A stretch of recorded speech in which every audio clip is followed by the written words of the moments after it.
বিমা ক্ষেত্রে অনলাইনে প্রিমিয়াম জমা দিলে মিলবে 8 থেকে 10% ছাড়। কেন্দ্রীয় অর্থমন্ত্রকের এই ঘোষণায় রুজি হারানোর আশঙ্কা দেশের প্রায় 20 লক্ষ বিমা এজেন্ট।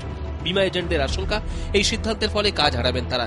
গ্রাহকরা সরাসরি অনলাইনে প্রিমিয়াম জমা দিলে এজেন্টদের প্রয়োজন ফুরাবে, ফলে বেকার হওয়ার আশঙ্কা রয়েছে 20 লক্ষ বিমা এজেন্টদের।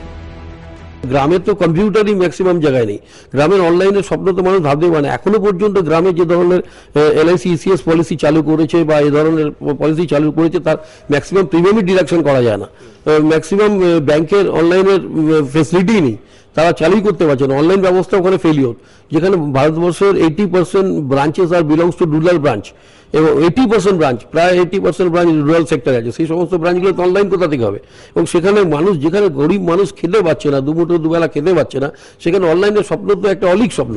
কেন্দ্রের এই ঘোষণার প্রতিবাদে রাস্তায় নামার সিদ্ধান্ত নিতে চলেছে বিমা এজেন্টদের সংগঠন।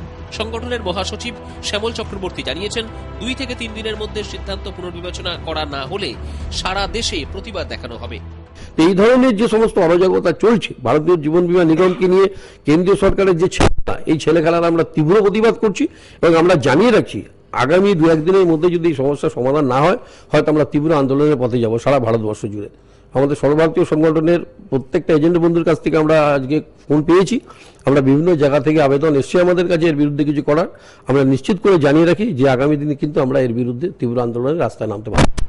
বিমা এজেন্টদের সংগঠনের দাবি, 4 বছর আগে পরীক্ষামূলকভাবে অনলাইনের মাধ্যমে পরিষেবা চালু করা হয়েছিল, কিন্তু তাতে বিশেষ সাড়া মেলেনি। গ্রাহকদের মাত্র 2% অনলাইনের মাধ্যমে বিমার প্রিমিয়াম জমা দেন। ক্যামেরায় প্রীতম চক্রবর্তীর সঙ্গে শরতেন্দু দাস, আর প্লাস নিউজ, কলকাতা।